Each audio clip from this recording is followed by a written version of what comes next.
Hello friends, आपका स्वागत है आपके अपने YouTube channel A to Z NCERT facts पर।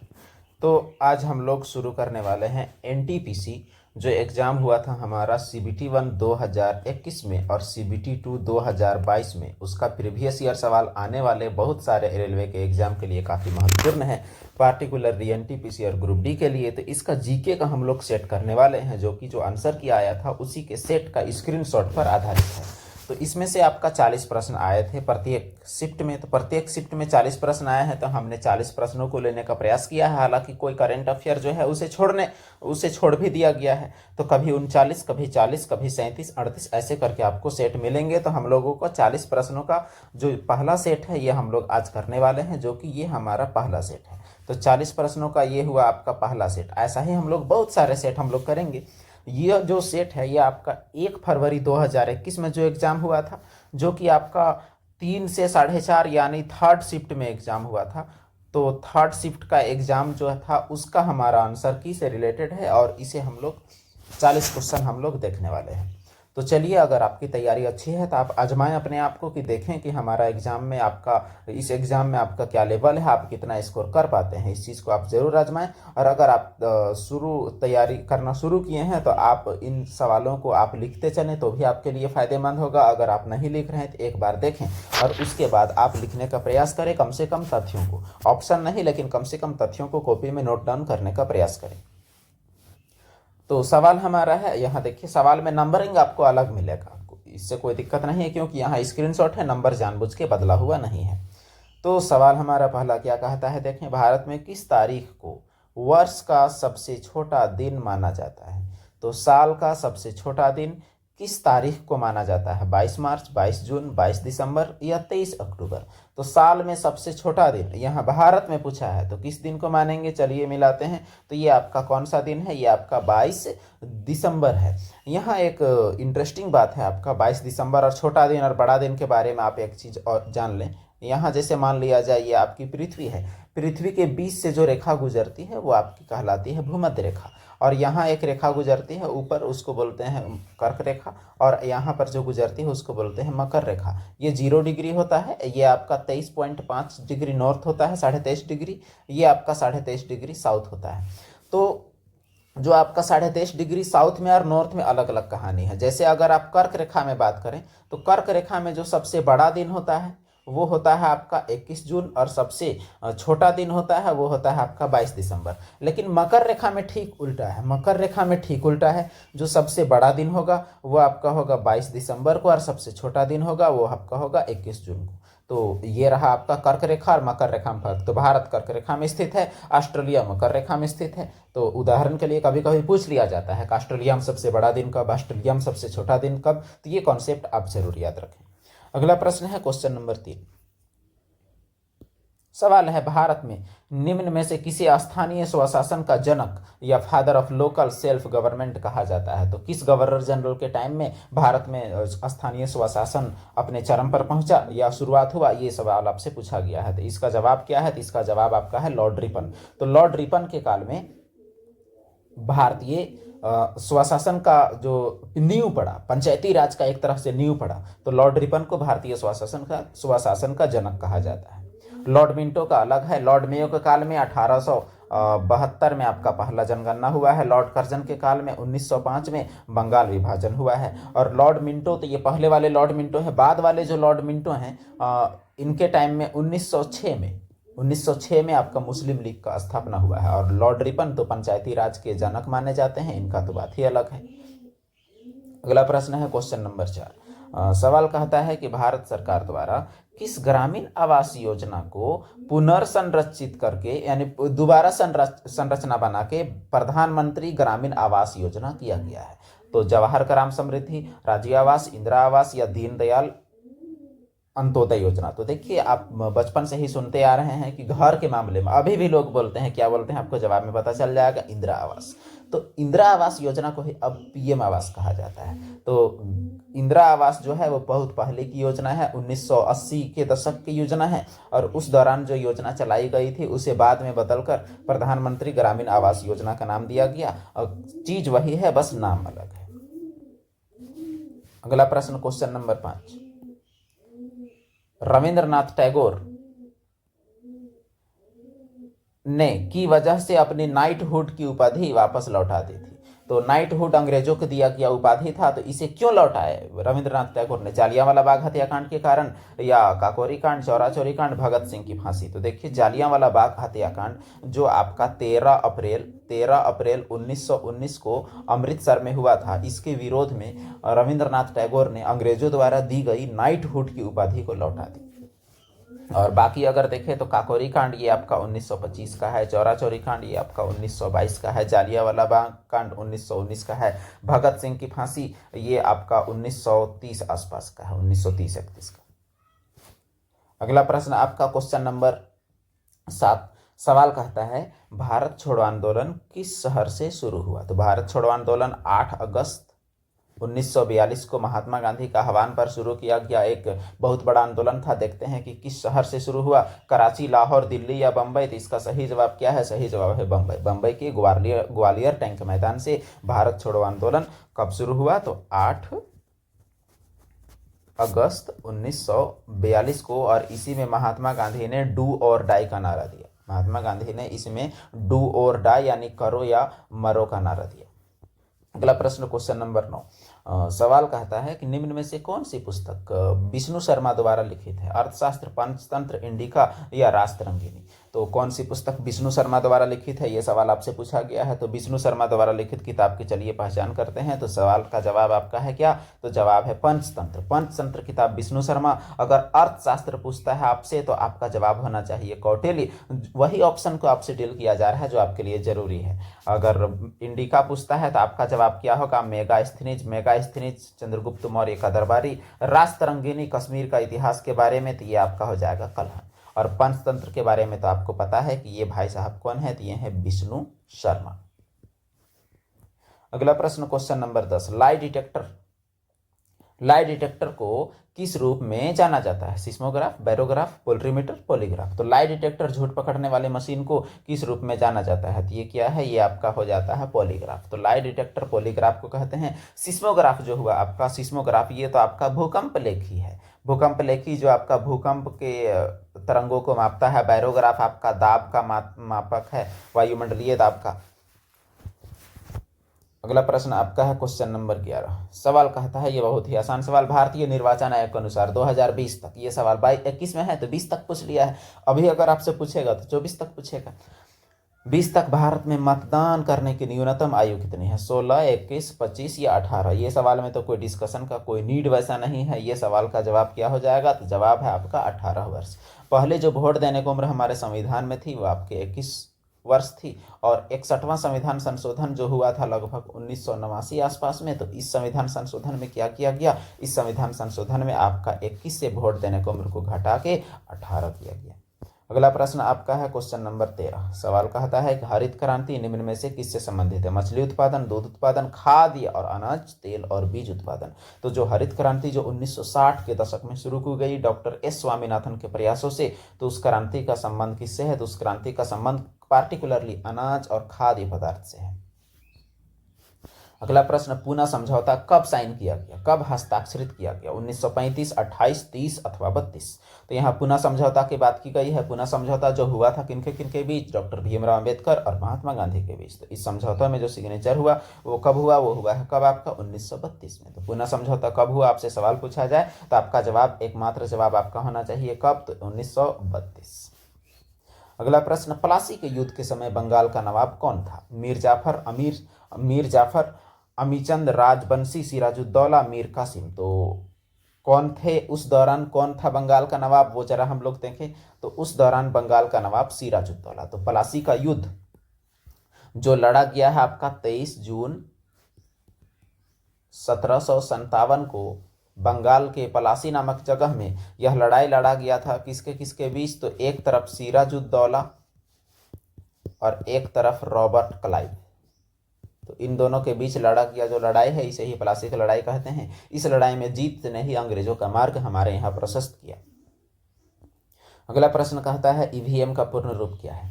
तो ईवीएम का पूरा नाम electronic vending machine, electronic vending machine, electronic voting machine, electric voting machine. तो देखिए ऑप्शन आपका सभी बारीक है, कभी इलेक्ट्रिक, कभी इलेक्ट्रॉनिक, कभी वेडिंग, कभी वोटिंग, और मशीन तो आपका सब में है। तो इसका सही जवाब अंदाजा आपको लग गया होगा, ईवीएम इलेक्ट्रॉनिक वोटिंग मशीन होता है। इसका मतलब इसका जो सही जवाब है वो आपका ये है, इलेक्ट्रॉनिक वोटिंग मशीन को ही ईवीएम कहते हैं, जिससे चुनाव करवाया जाता है। अगला प्रश्न, क्वेश्चन नंबर 20, माइक्रोसॉफ्ट एक्सेल में वर्कबुक किन चीज़ों का एक संग्रह होता है? चार्ट्स का, फोटोज का, वर्कशीट का, वर्कबुक का। यानी एक्सेल जो है उसमें वर्कबुक में क्या चीज़ होता है सबसे ज़्यादा, किस चीज़ का संग्रह होता है? तो सही जवाब इसका क्या है? वर्कशीट। उसमें जो जैसे शीट 1, शीट 2, शीट 3 जो हम लोग रखते हैं वो आपका वर्कशीट कहलाता है। अगला प्रश्न है क्वेश्चन नंबर 21, प्रथम भारतीय अंतरिक्ष यात्री कौन थे? APJ Abdul Kalam, Sunita William, Rakesh Sharma, Vikram Sarabhai. तो इसका जो सही जवाब क्या है फैक्चुअल प्रश्न का, ये हम लोग देखें। सवाल का जवाब आपका है राकेश शर्मा। राकेश शर्मा पहले भारतीय अंतरिक्ष यात्री थे। पहले भारतीय अंतरिक्ष यात्री कौन थे? तो राकेश शर्मा। अगला प्रश्न क्वेश्चन नंबर 22, विश्व पर्यावरण दिवस प्रतिवर्ष किस तारीख को मनाया जाता है? 16 अगस्त, 5 जून, 16 जून या 7 अप्रैल? तो इसका सही जवाब क्या होगा, चलिए तलाश करते हैं। पर्यावरण दिवस बहुत फेमस दिवस है। पर्यावरण दिवस 5 जून को मनाया जाता है। प्रत्येक वर्ष 5 जून को पर्यावरण दिवस मनाया जाता है, जो पेड़ों के संरक्षण से संबंधित है। अगला प्रश्न question number 24, Asiatic Society of Bengal की स्थापना किस वर्ष की गई थी? Asiatic Society of Bengal 1884, 1734, 1784, 1764। तो एशियाटिक सोसाइटी ऑफ बंगाल की स्थापना बंगाल में की गई, कब की गई वो हम लोग देखते हैं। ये आपका 1784 में गई कि यह एक समाज सुधारक संस्था थी। अगला प्रश्न question number 30, Atal mission of rejuvenation and urban transformation यानी अमृत, इनमें से किससे संबंधित है? यानी Atal mission for rejuvenation and urban transformation, smart city का निर्माण, मूलभूत नागरिक सेवाएं, शहरी आजीविका या शहरी परिवहन। यानी किस चीज़ के उत्थान के लिए यह चीज़ काम करता है? यह काम करता है मूलभूत नागरिक सेवाएं यानी फंडामेंटल सिटीजन फैसिलिटीज। जो भी लोगों का मूलभूत जरूरत है उन सभी सेवाओं को प्रदान करने के लिए अमृत मिशन को शुरू किया गया है। अगला प्रश्न है क्वेश्चन नंबर 37, हमारा सौरमंडल किस गैलेक्सी का एक हिस्सा है? बोर्ड्स, एड्रोमेडा, मिल्की वे या ट्राइंगुलम। मिल्की वे को आकाशगंगा कहते हैं। देखिए हम लोग तो गैलेक्सी का हम लोग नाम ही जानते हैं एक ही, यानी सही जवाब जो हमारा है वो आकाशगंगा हो जाए, क्योंकि हम लोग आकाशगंगा के नाम से ही तो जानते हैं। तो ये रहा आपका सही जवाब। अगला प्रश्न है क्वेश्चन नंबर 38, सवाल है रायसेना हिल कहाँ स्थित है? यह वह स्थान है जहाँ जम्मू और कश्मीर के डोगरा शासकों ने जम्मू में अपना किला बनाया था। यह श्रीनगर में है। यह राष्ट्रपति भवन वाले स्थान पर है। यह कन्याकुमारी में स्थित चट्टानी स्वर्ण संरचना है जहां स्वामी विवेकानंद की प्रतिमा स्थापित की गई थी। सवाल है रायसेना हिल, और ऑप्शन देखिए कितना वैरायटी ऑप्शन दिया है। तो इसका जो सही जवाब यह क्या है, राष्ट्रपति भवन वाले स्थान पर स्थित है क्या? रायसेना हिल। तो रायसेना हिल राष्ट्रपति भवन वाले स्थान पर स्थित है, जैसा कि आप देख सकते हैं। अगला प्रश्न है क्वेश्चन नंबर 42, सवाल है निम्न में से किसे 24 दिसंबर 2014 को भारत के सर्वोच्च नागरिक पुरस्कार से सम्मानित किया गया था? तो भारत के सर्वोच्च नागरिक पुरस्कार यानी भारत रत्न से सम्मानित किन्हें किन्हें किया गया? देखिए 2014 का सवाल आपसे अगर 21 में पूछा है, इसका मतलब यह जीके बन गया है, यह करेंट अफेयर नहीं है। यानी नाम भी वैसा ही, यह बात तक सवाल ये पूछा जाएगा। तो मुरली मनोहर जोशी, एल के आडवाणी, दीनदयाल उपाध्याय या मदन मोहन मालवीय। तो आप जितना पुराना सोच सकते हैं सोचिए, वही होगा इसका जवाब। देखिए मदन मोहन मालवीय जो कि महात्मा गांधी के समय के व्यक्ति थे, उनको 2014 में सर्वोच्च नागरिक पुरस्कार दीनदयाल भारत रत्न से सम्मानित किया गया है। तो इसका सही जवाब क्या है? तो इसका सही जवाब आपका हो गया मदन मोहन मालवीय, जिन्होंने स्थापना की थी बनारस हिंदू विश्वविद्यालय। अगला प्रश्न है क्वेश्चन नंबर 43, सवाल कहता है कि थायरोक्सिन का संश्लेषण के लिए कौन सा तत्व आवश्यक है? तो थायरोक्सिन जो कि थायराइड ग्रंथि से निकलता है, तो इसका संश्लेषण के लिए कौन सा तत्व जरूरी है? मैंगनीज, आयोडीन, आयरन या जिंक। इसका जवाब आपके लिए आसान होने वाला है, और जिसका कमी से घेंघा बीमारी होता है वो आपका क्या है? आयोडीन। तो आयोडीन की कमी से ही थायरोक्सिन प्रभावित होता है, और थायरोक्सिन का संश्लेषण के लिए आयोडीन बड़ा जरूरी है। क्वेश्चन नंबर 7, सवाल कहता है कि प्रोटियम में कितने न्यूट्रॉन मौजूद होते हैं? अब ये प्रोटियम क्या होता है ये पहले आपको जानना चाहिए। पहले हम लोग आंसर में भी तलाश लेते हैं, उसके बाद आपको बताएं। 7, 2, 4 या 0 आपको पता चलेगा अभी उसके बाद। तो इसका जो सही जवाब है वो आपका 0 है, लेकिन इसका डीप में जाना जरूरी है। देखिए, जो आपका हाइड्रोजन जो होता है इसके 3 समस्थानिक होते हैं, और एक होता है हाइड्रोजन 1, 1 यानी परमाणु संख्या 1 द्रव्यमान संख्या 1। एक होता है 1, 2 परमाणु संख्या 1 द्रव्यमान संख्या 2। एक होता है 1, 3 परमाणु संख्या 1 द्रव्यमान संख्या 3। इसे कहते हैं प्रोटियम, इसे कहते हैं ड्यूटेरियम, इसे कहते हैं ट्रिटियम। अब देखिए, न्यूट्रॉन की संख्या कैसे निकालते हैं? ऊपर वाला संख्या नीचे वाला संख्या को घटाकर, तो 1 और 1 को हम लोग घटाएंगे तो क्या आएगा? 0। इसका मतलब प्रोटियम में जो न्यूट्रॉन होंगे कितने होंगे? 0। और इसमें कितने होंगे? 1। और इसमें कितने होंगे? 2। यानी इसमें न्यूट्रॉन की गिनती के आधार पर ही हाइड्रोजन के तीन समस्थानिक हुए हैं। ये हाइड्रोजन के 3 समस्थानिकों के उदाहरण है, प्रोटियम, ड्यूटेरियम और ट्रिटियम। जैसे हमारा नॉर्मल H2O बनता है, लेकिन अगर ड्यूटेरियम से अगर बनेगा जल तो उसको बोलते हैं D2O, और वो होता है भारी जल, क्योंकि उसका वजन 1 के बजाय 2 है। अगला प्रश्न, क्वेश्चन नंबर 47। सवाल है कि गुप्त साम्राज्य के निम्नलिखित राजाओं में से कौन अच्छा वीणा वादक भी था, वीणा भी बजाता था? चंद्रगुप्त, विक्रमादित्य, समुद्रगुप्त, कुमारगुप्त या चंद्रगुप्त? कौन थे जो वीणा भी बजाते थे? तो इसका सही जवाब है समुद्रगुप्त। तो समुद्रगुप्त जिन्हें भारत का नेपोलियन का संज्ञा भी दिया जाता है, ये वीणा वादक भी थे। अगला प्रश्न, क्वेश्चन नंबर 48। इकोलॉजी शब्द किसने गढ़ा है, यानी इकोलॉजी वर्ड किसने दिया है? चार्ल्स डार्विन, यूजीनियस वार्मिंग या यूजिन ओडम या अर्नेस्ट हेकल? तो इसका जो सही जवाब हो जाएगा उसका तलाश करते हैं। इसका सही जवाब आपका है क्या? तो अर्नेस्ट हेकल। ये जो वर्ड है ये किनके द्वारा दिया गया है? ये वर्ड अर्नेस्ट हेकल के द्वारा दिया गया है, वर्ड इकोलॉजी। अगला प्रश्न, क्वेश्चन नंबर 49। सवाल है कि अस्पतालों से निकलने वाले जैविक कचरे के निपटान का सबसे अच्छा तरीका क्या है? गड्ढों में भर देना, अपघटन, भस्मीकरण या जलाना? तो इसका जो इनमें से जो सबसे अच्छा तरीका है, हालांकि जलाना तो सबसे खराब तरीका है, इनमें से जो सबसे अच्छा तरीका है वो क्या हो सकता है? वो है आपका भस्मीकरण। भस्मीकरण में सबसे कम प्रदूषण का खतरा है, इसीलिए जैविक कचरे का जो निपटान है उसके भस्मीकरण करके और उसे निपटान कर देना चाहिए, ताकि उसका कोई और असर वातावरण में, कोई कीटाणु रिलेटेड, कोई बीमारी रिलेटेड ना हो। अगला प्रश्न आपका है क्वेश्चन नंबर 42। कांजीरंगा राष्ट्रीय उद्यान से होकर गुजरने वाले किस राष्ट्रीय राजमार्ग यानी नेशनल हाईवे की सीमा उद्यान के वन्य जीवों के लिए मुख्य खतरा बनी हुई है? यानी वो रोड जो गुजरता है वो वहां के वन्य जीवों के लिए खतरा है। NH 37, 45, 30 या 50? तो इसका सही जवाब हम लोग देखते हैं। इसका सही जवाब क्या हो सकता है? इसका सही जवाब आपका है NH 37। तो NH 37 जो है वो कांजीरंगा राष्ट्रीय उद्यान के लिए एक खतरा बना हुआ है। तो असम में स्थित इस राष्ट्रीय उद्यान से कौन सा राजमार्ग गुजरता है? अगर सवाल पूछेगा तो आपका जवाब होना चाहिए NH 37। अगला प्रश्न है क्वेश्चन नंबर 53। सवाल कहता है कि सचिन तेंदुलकर ने अंतर्राष्ट्रीय क्रिकेट में अपना 100वां शतक किस टीम के खिलाफ बनवाया था? तो सचिन तेंदुलकर 100 शतक बनाए हैं, क्रिकेट का भगवान कहे जाते हैं, आपको पता ही है। तो किस देश के खिलाफ अपना 100वां शतक बनाए? इंग्लैंड, ऑस्ट्रेलिया, बांग्लादेश या पाकिस्तान? तो इसका सही जवाब क्या होगा वो हम लोग तलाशें। इसका सही जवाब हो जाएगा आपका बांग्लादेश। तो बांग्लादेश के खिलाफ उन्होंने अपना 100वां अंतर्राष्ट्रीय शतक बनाया इंटरनेशनल क्रिकेट में। अगला प्रश्न है क्वेश्चन नंबर 54। सवाल है कि इनमें से किसने अजमेर में 2.5 दिन का झोपड़ा बनवाया था? नूरजहां, कुतुबुद्दीन ऐबक, अलाउद्दीन खिलजी या रजिया सुल्तान?